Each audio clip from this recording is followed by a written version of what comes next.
Hello students, good morning. I am Vatika Sinha. Welcome to Vatika English classes. आज मैं बात करूँगी class 10th के एक चैप्टर जो कि फर्स्ट फ्लाइट से लिया हुआ है, that is Nelson Mandela long walk to freedom. ये बेसिकली एक ऑटोबायोग्राफी है, मतलब आत्मकथा है जिसे नेल्सन मंडेला जी ने खुद लिखा है। जिस यहाँ पे ऑथर लिखा हुआ है नेल्सन रोहिल्ला मंडेला, ये इनका जो पूरा नाम था, इनका ये ऑटोबायोग्राफी है, इन्होंने खुद इसे लिखा है। डिफरेंस होता है बायोग्राफी एंड ऑटोबायोग्राफी में। बायोग्राफी होता है जो आपके बारे में कोई और लिखे, ऑटोबायोग्राफी मतलब होता है आपके बारे में आप खुद उसे लिखिए। डिफरेंस समझ में आ गया? तो हम लोग देखते हैं नेल्सन मंडेला के बारे में। बहुत अच्छे व्यक्ति थे ये। इन्होंने किस तरह से स्ट्रगल किया, अपने देश साउथ अफ्रीका को डेमोक्रेटिक किया, उसके बारे में इसमें बात कही गई है। देखते हैं कहाँ से स्टार्ट होता है। देखिए, apartheid is a political system that separates people according to their race. Can you say which of the three countries named below had such a political system until very recently? इसमें बात कही गई है कि अपार्टheid एक पॉलिटिकल सिस्टम होता है, एक राजनीतिक परिधान होता है जिसमें इस तरह से प्रावधान होता है, जिसमें इस तरह से देखा जाता है कि एक आदमी को उसके कलर के हिसाब से बांट दिया जाता है। जैसे रेस का मतलब होता है उसका कलर, वो सफ़ेद है, मतलब जिस कलर का है वो वाइट है, नॉन वाइट है, उस तरह से उसे बांट दिया जाता है। Have you ever heard of Nelson Mandela? Mandela and his African National Congress spent a lifetime fighting against apartheid. Mandela had to spend 30 years in prison. Finally, democratic elections were held in South Africa in 1994 and Mandela became the first black president of a new nation. Mandela ji के बारे में यहाँ पे बताया गया है कि Nelson Mandela जो कि अफ्रीकन नेशनल कांग्रेस के लिए थे, उन्होंने 30 से 35 वर्ष अपनी जेल में बिताई। प्रिजन का मतलब होता है कैद, यानी जेल में रहना।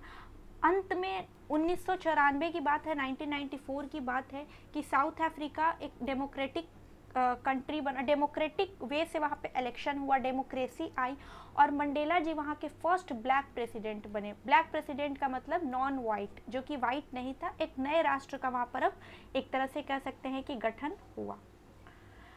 यहाँ पर इसी चीज़ को लिखा हुआ है। स्टोरी स्टार्ट करते हैं, आइए देखते हैं। 10th में dawned bright and clear. For the past few days I had been pleasantly besieged by dignitaries and world leaders who were coming to pay their respects before the inauguration. The inauguration would be the largest gathering or ever of international leaders on soil, South African soil. अब क्या होता है, वो उस शाम की बात बता रहे होते हैं, उस पल को बता रहे होते हैं कि वहाँ पर 10 मई की बात है। एकदम सुबह का समय था, चमकदार होता है। इसका मतलब एक होता है डाउन, एक होता है डस्क। इसको याद रखिएगा, डॉन एक होता है डस्क। डस्क का मतलब होता है जो सांझ बेला होती है उसको कहते हैं। डॉन का मतलब होता है सुबह का जो होता है उसे कहते हैं। वहाँ पर इतना खुशनुमा माहौल था, वहाँ पे बहुत अच्छा था। सभी बाहर से लोग आ रहे थे, दूसरे देश से लोग आ रहे थे, वहाँ पे इंटरनेशनल लीडर्स का आना था। इनॉग्रेशन का मतलब होता है किसी चीज़ का उद्घाटन करना, वहाँ पे हो रहा था। सभी लोग एक दूसरे से घिरे हुए थे। ये साउथ अफ्रीका में पहली बार ऐसा देखने को मिल रहा था, साउथ अफ्रीका की मिट्टी। The ceremonies took place in the lovely sandstone amphitheater formed by the Union buildings in Pretoria. For decades, this had been the seat of white supremacy, and now it was the site of a rainbow gathering of white colors and nations for the installation of South Africa's first democratic non-racial government. वो जो समारोह था वो बहुत कुछ अलग तरीके से हो रहा था, और ये जहाँ हो रहा था उसका नाम जरूर याद रखिएगा।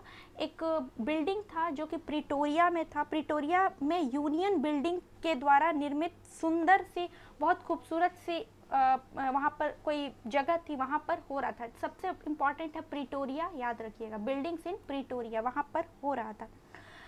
कई दशक से चले आ रहे यहाँ पर जितने भी लोग थे वो वाइट सुप्रीमेसी के थे, मतलब सफ़ेदी के गुलाम जिसे कहेंगे, सफ़ेद चीज़ को रखना। वाइट सुप्रीमेसी का मतलब होता है हर चीज़ में रंग भेद को वहाँ बहुत ज़्यादा मायने दिया जाता था। तो वहाँ पर हर कुछ बहुत वाइट होता था, मतलब नॉन वाइट को वहाँ पर इतना इम्प्लीमेंट नहीं किया गया था, ब्लैक्स को वहाँ पर इम्पोर्टेंस नहीं दिया जा रहा था। और इस बार जो हो रहा था वो डेमोक्रेटिक था, नॉन रेशियल गवर्नमेंट था, एक ऐसी सरकार थी जो कि रंग भेद से बिल्कुल परे थी। On that lovely autumn day, I was accompanied by my daughter Jenani. On the podium, Mr. De Klerk was first sworn in the second deputy president. अब क्या हुआ, उस दिन की वो बात बताते हैं। लवली ऑटम डे था, जैसे 4 मंथ होता है, winter, summer, autumn and spring, तो ऑटम का महीना था, बहुत खूबसूरत महीना था। और मैं अपनी बेटी के साथ था, जेनानी, ये वर्ड याद रखिएगा, जेनानी इनकी बेटी का नाम था। पोडियम का मतलब होता है स्टेज, स्टेज पे मिस्टर डे क्लार्क थे, वो स्वेर का ये सेकेंड और थर्ड फॉर्म होता है स्वर्ण, तो वहाँ पर प्रतिज्ञा ले रहे थे, जो होता है वो सब ले रहे थे, वो सेकेंड डिप्टी प्रेसिडेंट के तौर पे। देन थैबो मेवाकी वॉज स्वर्ण इन एज फर्स्ट डिप्टी प्रेसिडेंट। उसके बाद थैबो एम्बेकी जो थे वो फर्स्ट डिप्टी प्रेसिडेंट के तौर पे वहाँ पे स्वेर कर रहे थे। When it was my turn, I pledged to obey and uphold the constitution and to devote myself to the well-being of the republic and its people. अब मेरी बारी आई, जब मेरी बारी आई तो मैंने कॉन्स्टिट्यूशन को ध्यान में रखते हुए, सब चीज़ों को ध्यान में रखते हुए खुद को पूरी तरह से रिपब्लिक और लोगों के हाथ में सौंप दिया, मतलब पूरी तरह से संविधान को मानूंगा और लोगों के लिए मैं समर्पित हूँ। To the assembled guests and the watching world, I said, today all of us do by our presence here confer glory and hope to newborn liberty out of the experience of an extraordinary human disaster that lasted too long must be born a society of which all humanity will be proud. अब यहाँ पर वो खुद को presence में लाते हुए खुद को वहाँ पर बोलते हैं कि हम लोग अब ऐसी हवा में सांस लेंगे जो पूरी तरह से नया होगा। न्यू बर्न लिबर्टी का मतलब पूरी तरह से नया जन्मा हुआ, लिबर्टी का मतलब होता है पूरी आज़ादी के साथ किसी को पूरा आज़ाद करना, उस तरह से वो होगा। हम लोगों ने बहुत बुरी तरह से ह्यूमन डिजास्टर को झेला है जो कि बहुत लंबे समय से चला आ रहा था, लेकिन अब ह्यूमैनिटी को गर्व होगा। ह्यूमैनिटी का मतलब होता है कि मैनकाइंड जिसे कहते हैं, इंसानियत को अब गर्व होगा, अब हम लोग नया राष्ट्र गठित करेंगे। We who were outlaws not so long ago have today been given the rare privilege to be host to the nations of the world on our own soil. We thank all of our distinguished international guests for having come to take possession with the people of our country of what is after all a common victory for justice, for peace, for human dignity. ये बहुत खुश थे, वो कह रहे थे कि बहुत लंबे समय से हम लोग खुद से दूर थे, मतलब हम लोग जातिवाद की नीतियों के कारण हम लोगों को अलग रखा गया।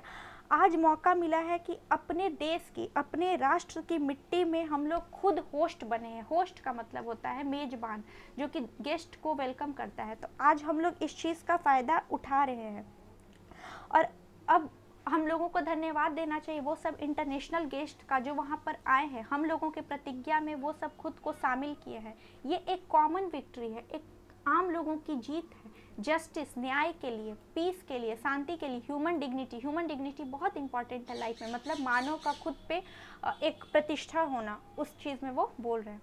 We have at last achieved our political emancipation. We pledge ourselves to liberate all our people from the continuing bondage of poverty, deprivation, suffering, gender and other discrimination.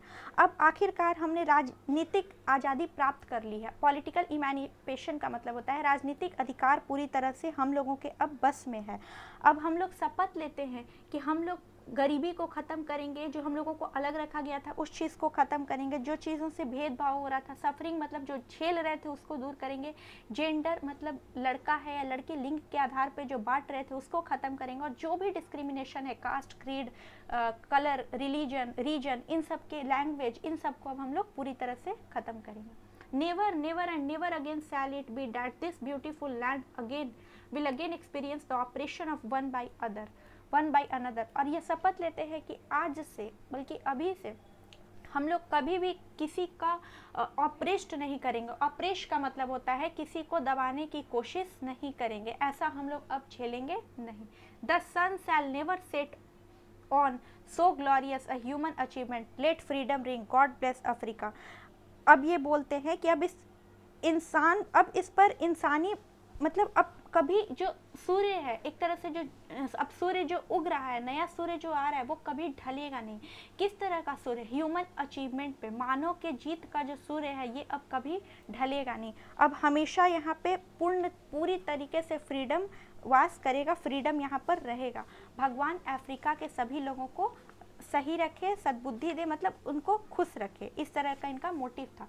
वो पूरी तरह से अब glorious human achievement, man achievement को enjoy करना चाहते थे। फिर से किसी को अप्रेस्ड करना ये सोच भी नहीं सकते थे। A few moments later, we are lifted our eyes in awe as a spectacular array of South African jets, helicopters, and troop carriers rode in perfect formation over the Union buildings. It was not only a display of pinpoint precision and military force, but a demonstration of the military's loyalty to democracy, to a new government that had been freely and fairly elected. Only moments before, the highest generals of the South African Defence Force and Police, their chests bedecked with ribbons and medals from days gone by, saluted me and placed their loyalty. अब क्या होता है, वो सारी बातों को बोल रहे होते हैं।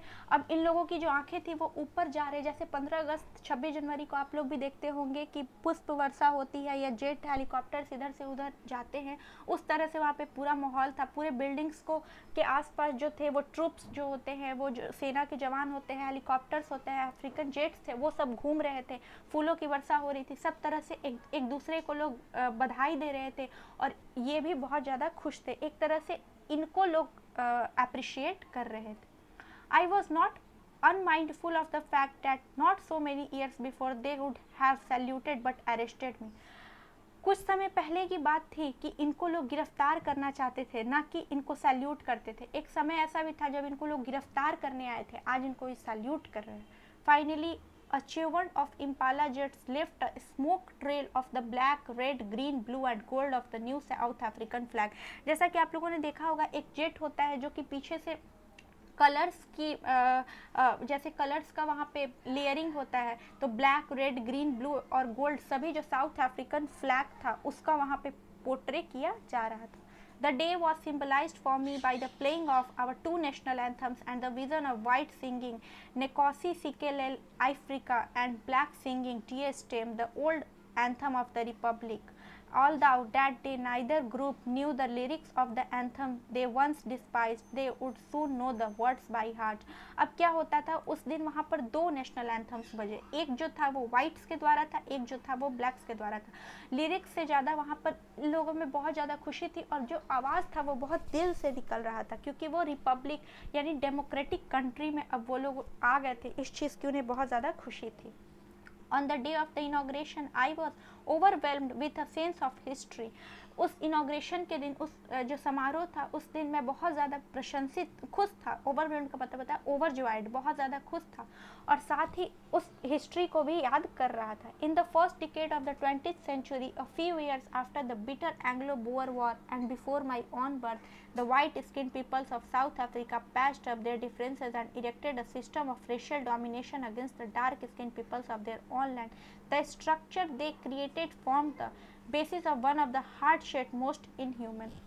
अब वो सब बात को वो याद कर रहे होते हैं कि किस तरह से पहले रंग भेद की एक प्रणाली वहाँ पर खड़ी कर दी गई थी, जिस तरह से ब्लैक को ऑप्रेस किया गया था, एक स्ट्रक्चर वहाँ पर तैयार किया गया था, एक वहाँ पे उस तरह का सिस्टम तैयार किया गया था जिसमें लोग इनह्यूमन हो गए थे, मतलब पूरी तरह से मानवता को भूल गए थे। एक तरह से पूरी तरह से रंग भेद का समाज वो बन गया था, एक ढांचा तैयार हो गया था जो कि बहुत इनह्यूमन था, किसी को भी ऑप्रेस किया जा सकता था इजीली, जो कि नॉन वाइट था। डार्क स्किन पीपल जिसे आप कह सकते हैं, उनको पूरी तरह से डोमिनेट किया जा रहा था, उनको रिसिस्ट किया जा रहा था, किसके द्वारा? वाइट्स के द्वारा। आज का वीडियो बस यहीं तक था, ये पार्ट फर्स्ट था इस चैप्टर का। जो नेक्स्ट वीडियो होगा वो पार्ट सेकेंड होगा। चैप्टर काफ़ी लॉन्ग है, इसीलिए मैंने इसे आपके कन्वीनियंस के लिए दो पार्ट में डिवाइड किया है। अगर आज का वीडियो पसंद आया हो और हेल्पफुल रहा हो तो इसे लाइक करें, शेयर करें, सब्सक्राइब करें, बेल आइकन पर क्लिक ज़रूर कर दें ताकि मेरी अपडेटेड वीडियोस टाइमली आप तक पहुंच सकें। मैं मिलती हूं आपको मेरे नेक्स्ट वीडियो में। Thank you so much.